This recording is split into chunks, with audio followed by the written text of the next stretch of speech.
All right. You got a lot of Fantastic. Excellent. You have a lot of echo. Oh, it's a mute. Go to settings. you got a lot of echo. I got it. All right. Audio? Yes. Something with echo. Echo cancellation. It's clicked.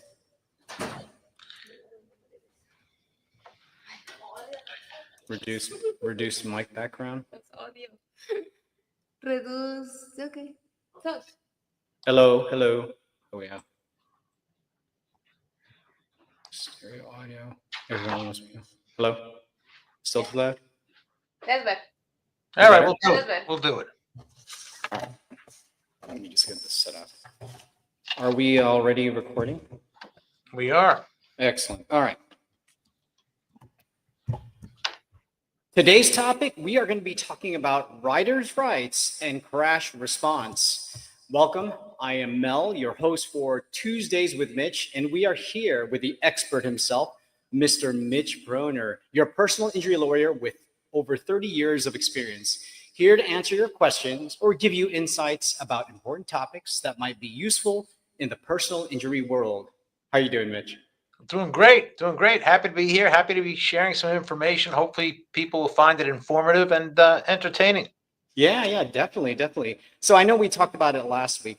We're going to start focusing on like motorcycles and stuff. But now, before we go on to the main questions, just so that we let our viewers know that you and I actually ride, I actually ride a Ducati Scrambler. I've only been riding since 2017. But what about yourself, Mitch? What do you ride and how long have you been riding? So I currently ride a Road Glide, Harley Davidson Road Glide, which to the riders, they know it's one of those big sleds with the fairings and the baggers. Anyway, it's my third Road Glide. Oh, wow. And I've owned. I had a 94 Heritage Softail that I put 120,000 miles on. I had a Sportster. I started out on a Yamaha DOHC back in the early 80s. And before that, I was riding mini bikes and dirt bikes. Oh, wow. And I had a Panhead that really leaked oil a lot more than it was on the road. I've been riding Harleys, I guess, for all of my adult life. I've always had at least one or two, and at times three Harleys in my garage. Oh, wow. For the last, I'd say 40 years. So I'm an experienced rider. Yeah, I got a lot to learn from you in many ways. So, with all that experience, Mitch, do you feel that your experience as a rider gives you an edge in the courtroom, and how? Well, I think my experience in the courtroom gives me an edge in the courtroom. I've tried a lot of cases. I'm known, and I've always been known as a guy who's a trial lawyer. I was elected president of the New York State Academy of Trial Lawyers, which is the largest state trial bar in the country. I've lectured across the country to trial bar associations, and I've maintained my reputation as an active trial lawyer and an active lecturer to attorney groups. I'm also, and that's. You guys, he's a rider. If that doesn't hurt. That's my cell phone. There's further proof. Anyway, I've also lectured to motorcycle rights organization, motorcycle clubs on a regular basis, and rode with motorcycle clubs, national clubs and local clubs, and I've been on USA runs and world runs with notable clubs, and I've maintained my reputation as an attorney that people could rely upon in the riding community. And in the riding community, they say a bad word goes around the world twice before a good word could get their boots on. And I've kept my good name for over 30 years as an attorney that the riders can rely upon. And I enjoy that reputation. But the advantage I have in the courtroom is having tried a lot of cases. And I've handled every type of motorcycle accident case you can imagine. Motorcycle versus left turning car is, of course, the most common. Motorcycle against a car that pulls out from a stop sign or from a parking lot without observing the right of the way of the motorcyclist that's already on the roadway. So motorcycle versus car, but I've done motorcycle versus bus, motorcycle versus truck, motorcycle versus motorcycle, motorcycle with roadway defects encountered causing a collision, improper signage, exploding gas tanks, failed to retract kickstands, any type of motorcycle accident. I've probably tried it and tried it successfully.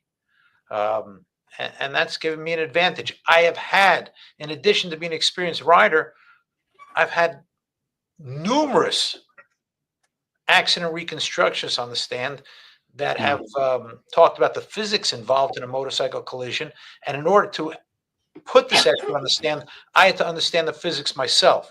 So, for example, throw me out at any miles per hour. 88 miles per hour. 88, that's an interesting one. Okay, 88 miles per hour is traveling at approximately 132 feet per second. Oh, wow. And, Slide time. And I could do these calculations in my head just because I've had the reconstructionist on the stand so many times. You could give me any other time. Give me another one at me. Dragging a knee going left at 35 miles per hour. 35 miles per hour is approximately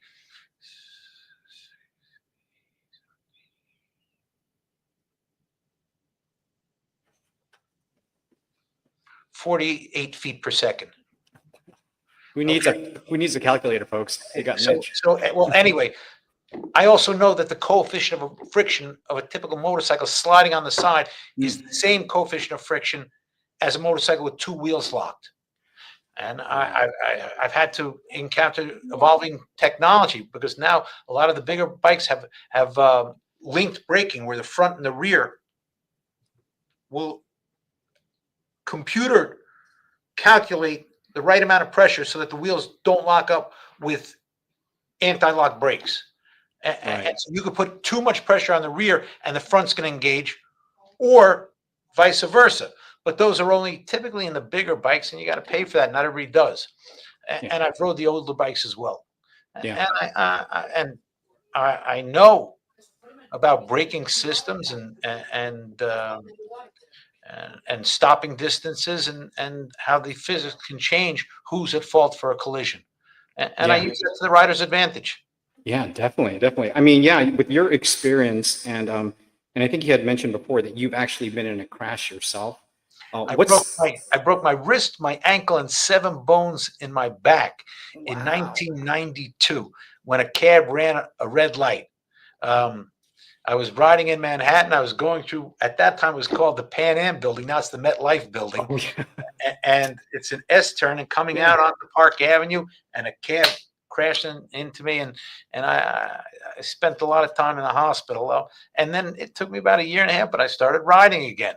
Wow. Just because, at first my wrist was frozen. I couldn't even work a throttle. Yeah. And there's a lot of lawyers that say they know how to handle motorcycle accident cases, but they don't know that the brake is on your right foot and also your right hand, and the clutch is on the left hand, and the horn is on your thumb, and the shifter's on your left foot, and that might change. See, older bikes, you don't see them on the road so much, but I've seen that before. Handle and the shifter and different bikes and different nowadays. There's not even a throttle cable. It's all computer related. It's and you can't even work on the bikes yourself because you need the computer diagnostics. But I've done it all. I tried cases back when I had to explain to juries why my client had tattoos. Now everybody's got them. Yeah. But that's what it was like. It was harder. And I've tried cases with clients that have had criminal backgrounds and had to present them. And that you wouldn't think that has anything to do with how a collision occurs, but they're entitled to bring that up. And when you hear your client has major felonies, It can prejudice a jury, but I've had to deal with that and learn to overcome that. And I even lectured to attorney groups on presenting the client with the unconventional lifestyle. A lot of times, attorneys will say they'll take a reduced offer because they know everybody doesn't like motorcyclists. Yeah. And I don't do that. I Yeah. learned to try these cases. I learned to win these cases so that I became a go-to person teaching other attorneys on how to win these cases and how to win the hard cases because I did it. And you learn what works and what doesn't. And I'm still doing it.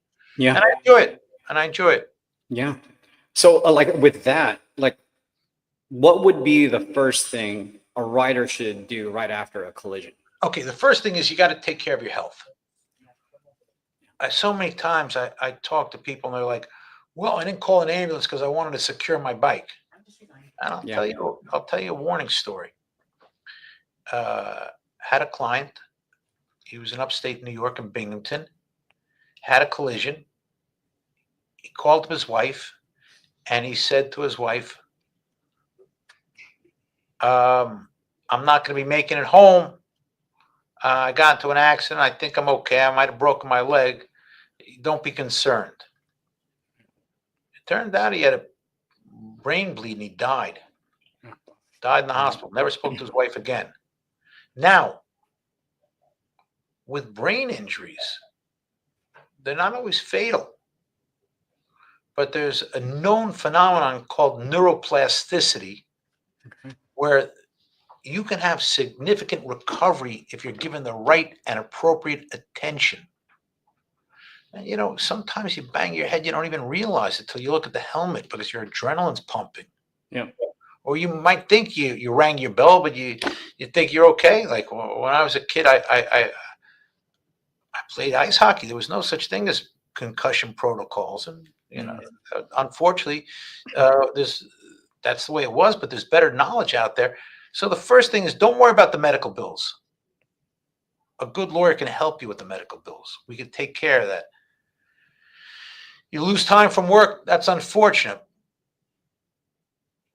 But your health's more important. It's going to have a longer effect on your life down the road than a couple of missed paychecks. You got to get the right medical attention. So the first thing is get yourself checked out. Call an ambulance. You could always get another bike. Your health might not recover.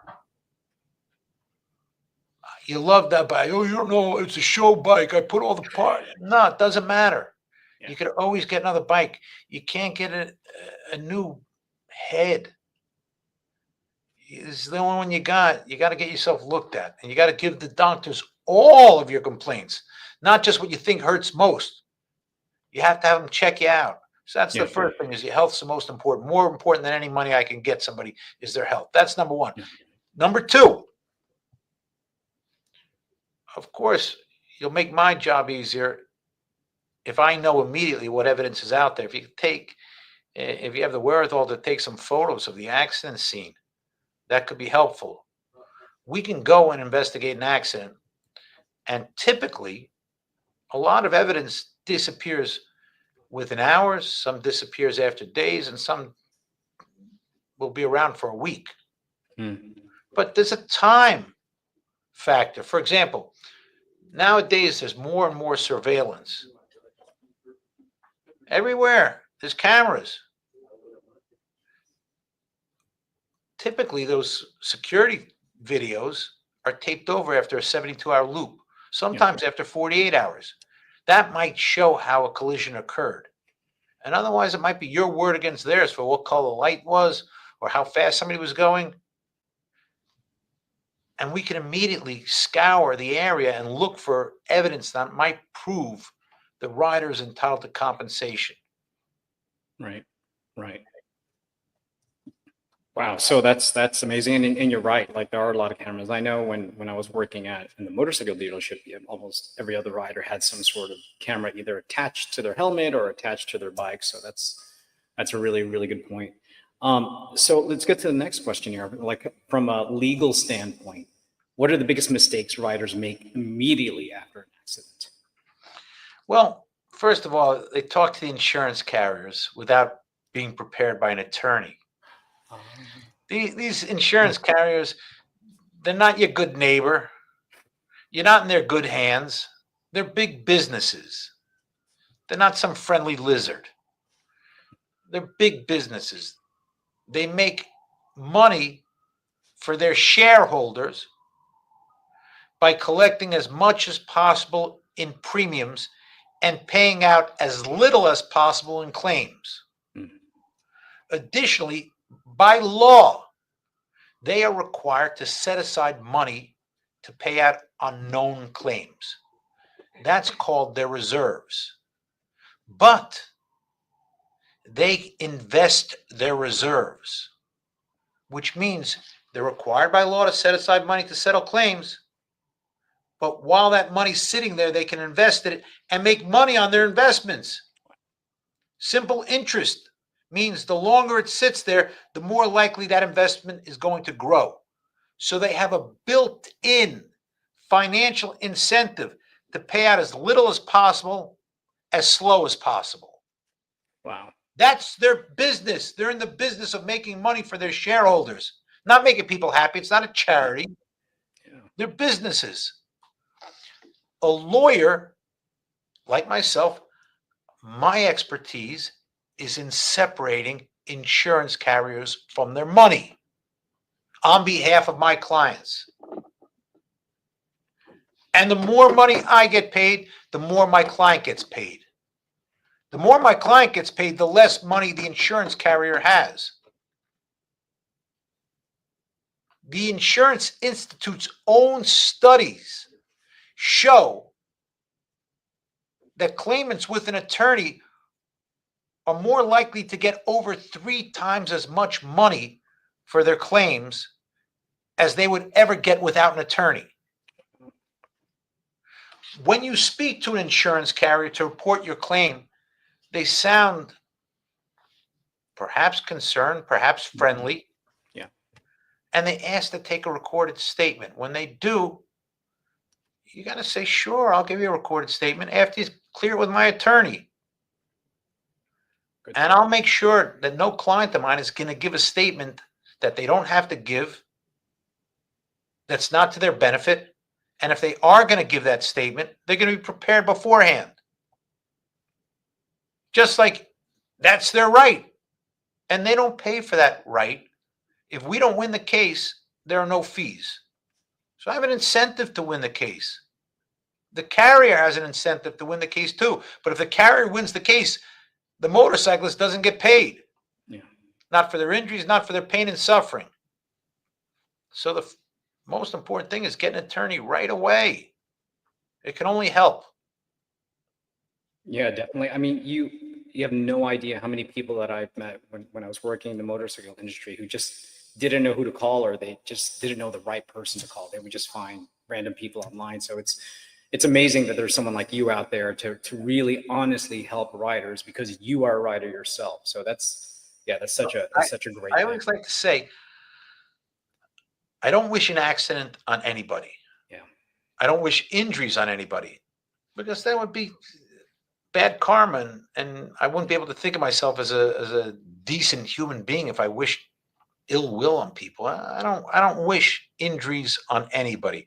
But if they unfortunately sustain injuries, I hope they call me, because at least they'll have somebody knowledgeable and compassionate ready to work for them. And that's what I bring to each one of my clients. My employees in my office, my team. I've got lawyers and paralegals working for me, and they're all surprised that I give out my cell phone numbers to my clients. I did it today to. I was talking to a woman whose husband had a motorcycle collision. Some woman crossed 3 lanes of the roadway because they missed their exit apparently or something, caused a collision, and the motorcycle went down. And I was talking to the wife, and I said, I got a lot of people working for you. She says, I know, I saw your website. I said, but you've got my cell phone. I said, this is my cell phone. You can call me anytime, weekends, nights. And I do that because I care about my clients. Yeah, it's very obvious. You know what? Earlier I'd mentioned something about the cameras, but that actually brings up the next question. Like, how can a GoPro / dash camera, I mean, it's not really dash camera with motorcyclists, footage help or hurt a case? So a lot of times, riders don't realize what a video looks like. Yeah. So we have the ability to do a focus group on videos. We can actually present a video to people beforehand. Mm, And if it's helpful, well, we're going to make that a big part of the case. yeah. If it's not helpful, we're not going to make it a big part of the case. And we're going to figure out how to explain it. Okay. Maybe we'll hire an engineer, an accident reconstructionist, who could say, based on these landmarks, this was the speed of the motorcycle. So the motorcycle might look like it's going faster, but it was actually only doing 25 miles per hour. Small objects can appear to be going faster. For example, a bird might look like it's flying fast, and a plane might look like it's going slow. But the plane's going over 550 miles an hour, but it looks like it's slowly going across the sky because it's bigger. Or a train. People get hit by trains because they don't recognize it's so big they don't recognize the speed. But a smaller object can look like it's going much faster. And a motorcycle's smaller. And then there's the drivers say, "Oh, he must have been going fast because he came out of nowhere." No, he came out of nowhere because you weren't observing the roadway. Yep. And if he was, if it came out of nowhere, then you didn't have the time to observe the speed because you didn't see it. Yeah. Like I'm looking at you now, I can't tell how fast the vehicles are on the street below my window. Yeah. I'm not looking at them. That's the average driver. Yeah. Yeah. They always say, "What you ride like you're invisible." Yeah. Unfortunately. That's right, That's- because that's we what- are. We are. Yeah, They don't yeah. see us. They don't see us. Yeah, definitely, especially like here in like in a busy city like New York. Now, speaking of New York, takes me to the next question, Mitch. In New York, can not wearing a helmet or gear reduce the compensations you receive? Yes. Yes. For example, in New York, we have a helmet law where you're required to wear a helmet. Now, if you're involved in a collision without a helmet, that could be held against you.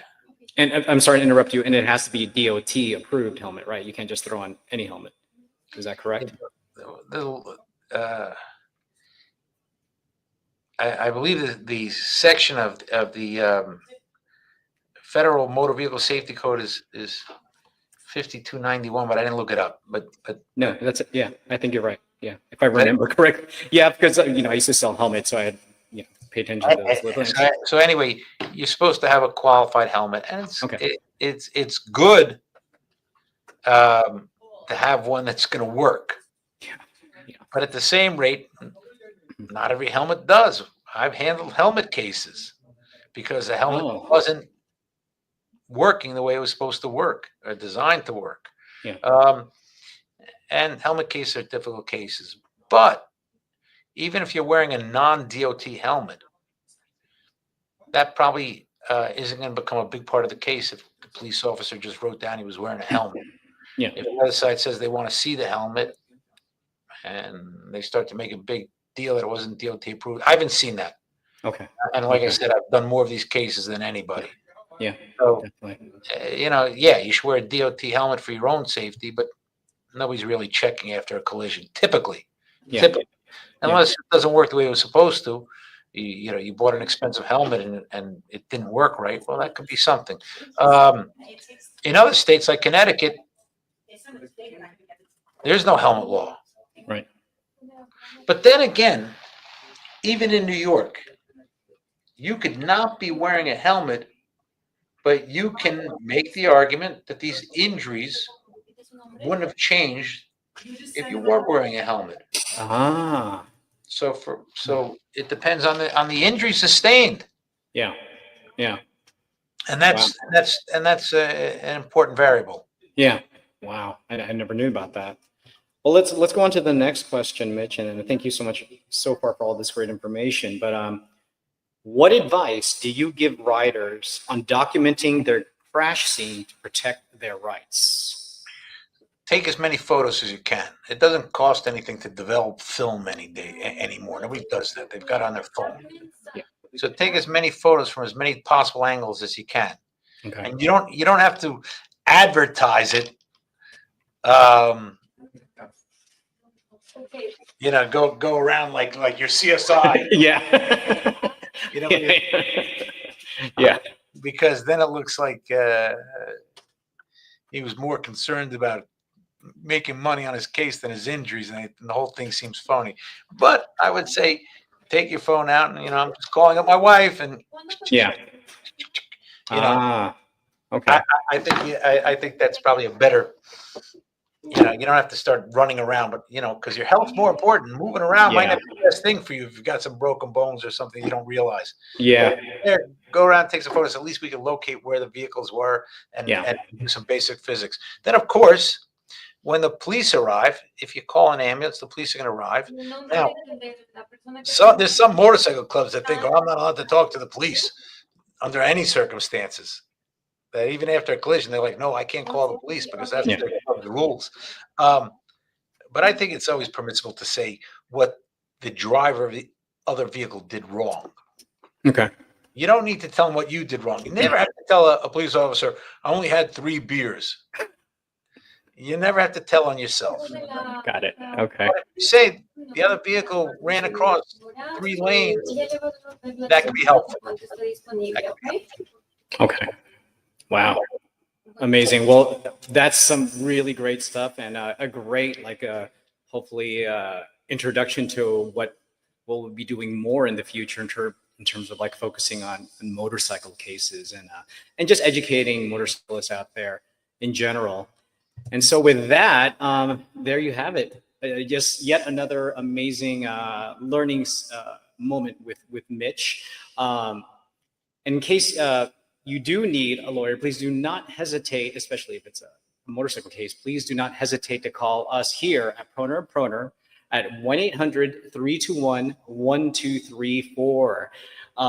And also don't forget to follow us on all our social media platforms like Instagram, Facebook, TikTok, and of course, YouTube. Yeah, don't forget to subscribe to YouTube. We're trying to get the boosted numbers up on there. Yes, and of course, please like and subscribe. And if you're wondering what to look up for the social media platforms, it is as simple as Proner & Proner. And before we log off here for today's session, Mitch, do you have anything else you'd like to say? No, I want to thank you, Mel. It's great chatting with you, and I hope everybody that catches this enjoyed it and found it informative. Thanks again. Yes, definitely. I know I learned a lot. I hope you learned a lot. Thank you, Mitch. We'll see you. Bye-bye.